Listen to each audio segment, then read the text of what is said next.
Hey guys, I'm down here. This is going to be my chapter review to One Punch Man 132, Something Huge. Now, it's unusual for me to do a review before we actually do the podcast, but this time around, you guys are lucky. So let's get right down into it. This chapter was mind-blowing. It was absolutely amazing. We got around, I think, 4 maybe double spreads with some absolutely fantastic artwork. Murata really went in this chapter.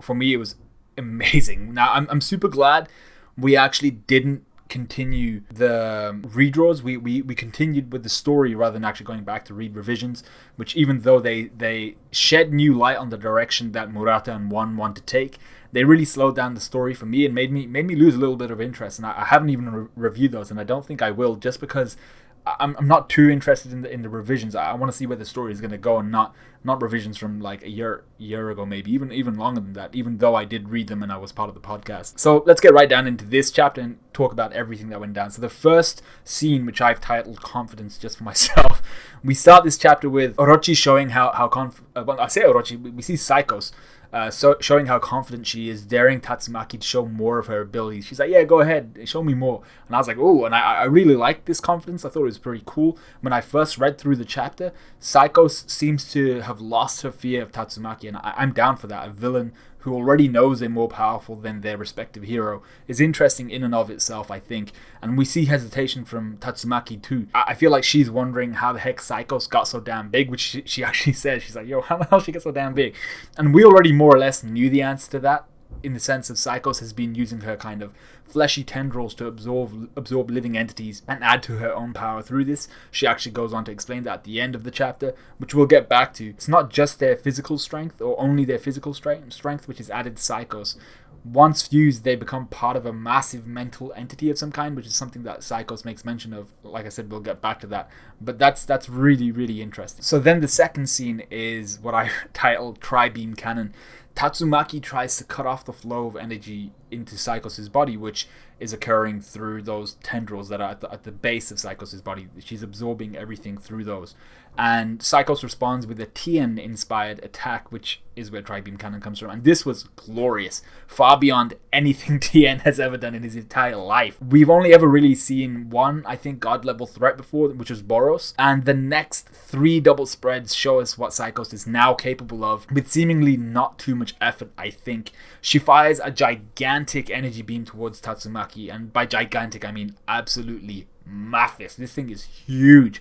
Her body is now huge as it is, but the second and third double spreads, I think, really show us how stupidly strong and how stupidly huge this attack is. First, in that second double spread, where we see the other heroes kind of reacting to this, we see the range of this attack is mental. And it's lucky that Tatsumaki was actually so close to the attack. At that range, Tatsumaki would have had to travel the least distance to dodge the attack, which she does. I think her left shoe and part of her dress goes missing. But Tatsumaki would have been in some serious trouble if she was anywhere further out. The attack would have taken longer to reach her, but she would have had a whole lot more ground to cover in order to dodge it. This is where we see how devastating this attack truly is in the next double spreads.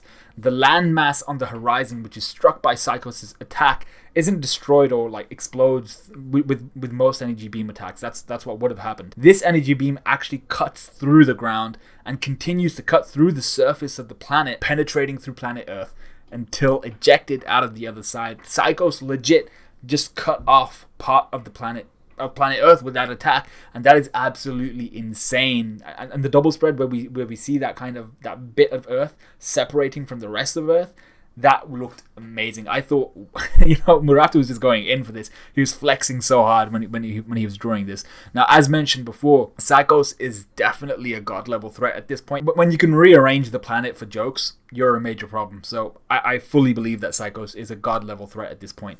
The other problem here, though, is I'm pretty sure Tatsumaki is out of her depth. Unless she has something up her sleeve or works out a magnificent weakness in Psykos, who seems to be very talkative about her powers this chapter, which is usually the telltale sign of you're about to get your ass clapped. But Tatsumaki is going to need some assistance from either Blast or Saitama, the 2 individuals who could probably take on a god level threat at this point. But I loved the details here, the small details. The clouds being sliced through, the water falling from the fractured part of Earth onto Earth Major. So let's call the fractured part of Earth Minor, and then the rest of Earth Major. So then the water from Earth Major flooding into that kind of hole left behind by by Earth Minor. Attention to details like this really makes the attack feel more realistic to me, even though I'm pretty sure someone couldn't do that. It just feels a lot more, when you get the small details, the nuanced bits and pieces, it feels more realistic. So then the third scene, I think, is what I refer to as Gravity. Gravity then does its thing, pulls Earth Minor back onto Earth Major. I think, is that really why I named it that? Okay. So Earth Minor falls back onto Earth Major, causing huge walls of water to be shot out in a circular fashion, because the bit that broke off, the Earth Minor piece, was circular. The One Punch universe best be prepared for some major, horrific tsunamis right now. Is that something Tatsumaki will have to deal with in the coming chapters? I'm not sure, because we do actually see a shocked Tatsumaki with a wall of water in the distance behind her, but later in the chapter we see Tatsumaki again with kind of like a view over the horizon, and we don't see any approaching tsunami or anything like that, so I'm not too sure exactly what's going to happen there from a natural disaster perspective. But Tatsumaki then does what I assume all of us fans were doing, which was analyzing how the heck Psykos got so powerful. We were like, alright, we get that. Through Orochi, Psykos has absorbed a whole bunch of monsters and their strength, as well as adding her own to Orochi's strength. But that doesn't explain how she became a planet buster in the, like, since she absorbed Orochi. What the hell happened in that space? And we get a glimpse of Genos, King, and Tario shitting their pants as they realize there's pretty much nothing they can do against something like that. Only hope that Tatsumaki can really do something against it. So then let's go to the next scene, which I've referred to as Chosen. Psykos then makes mention of a guy who appeared to her as she was fusing with Orochi, explaining this to an obviously interested Tatsumaki, and pretty much explaining to an obviously interested fan base, which is us. Tatsumaki, like I said, plays the part of the reader here, I think. We get Orochi going into this Psykos going into this quick explanation. Psykos gives some hardcore homeless emperor vibes here, I think, talking about how she was expressly selected and has been identified as a superior entity. You're the one who's going to take this race. You're the one that's going to take the whatever I'm trying to do forward. You've been selected for that. Anyway, the flashback. As Psycho shouts that she's in command of Orochi, she's like, I'm the master here, or something like that. She meets this object or being. I'm not sure which of the two it is, but I'm leaning towards being because all the evidence suggests being. But this being looks like a planet-shaped monster cell with the same sinuous structure as monster cells and kind of monster flesh. And the double spread here again was fantastic. Orochi's flesh is given this cloud-like, nebulous quality, while we get stars in the background shining in the distance of space.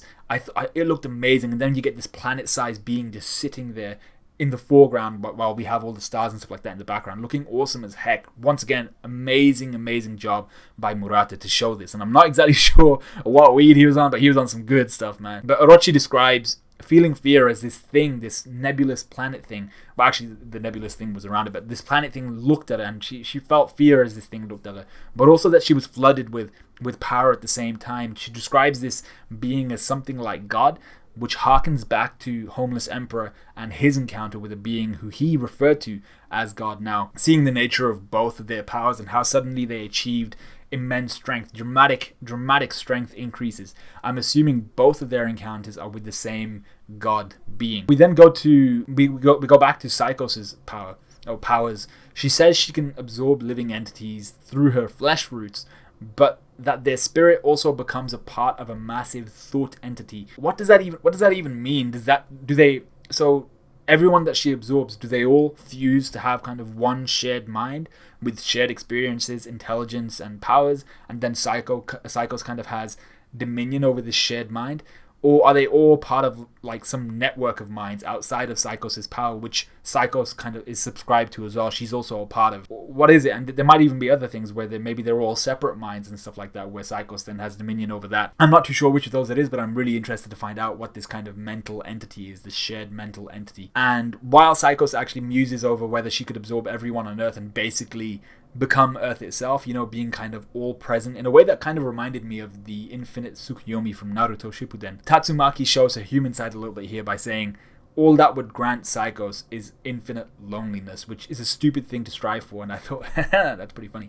That's well, it's not funny. It's actually it's very, very poignant. In a sense, it's very, very apt. But then we come to the next scene, which is split personalities. So Psykos then goes on a monologue about this all being fate, about how she was chosen, how her powers are different and superior to Tatsumaki's. We see this little envisioning, or Murata's own idea of Adam and Eve. And we see this weird, small kind of Psykos Orochi fusion snake thing that gave Eve the apple. And I'm just like, what the hell is going on here? But what I found weird was Psykos' split personalities here. As if Orochi was speaking through her again, or someone else that she may have absorbed. I'm not quite sure which of the two it is. She speaks about Fubuki and Tatsumaki not thinking about the future of psychic abilities, but then in a harsher tone says, she devoted herself to those worthless hero activities and completely ignored my warnings. So I was confused here. I was like, first off, who is she speaking about? Is she talking about Tatsumaki? Is she speaking about Fubuki? Is she talking about both of them? And much like Tatsumaki, I think here, I'm interested in what these warnings were. What was the content of these warnings? And what were they about? And then thirdly, who the hell is saying this? Is this Psycho saying this to Tatsumaki, or saying this to Fubuki and remembering it? Or is this someone within that network of minds that Psycho spoke about trying to convey some sort of message? I'm not sure which one it is, but I'm really interested to find out. Once again, Tatsumaki drops some experience on Psykos, telling her that the only people who tend to gather around espers are looking to use and abuse their powers for themselves. She then tells Psykos that her desperation for power allowed her to be seduced by this god being who's only out to use her for his own gain. And Tatsumaki actually calls Psykos an idiot who even fused with Orochi, who she refers to as her pet, for power, which angers Psykos again.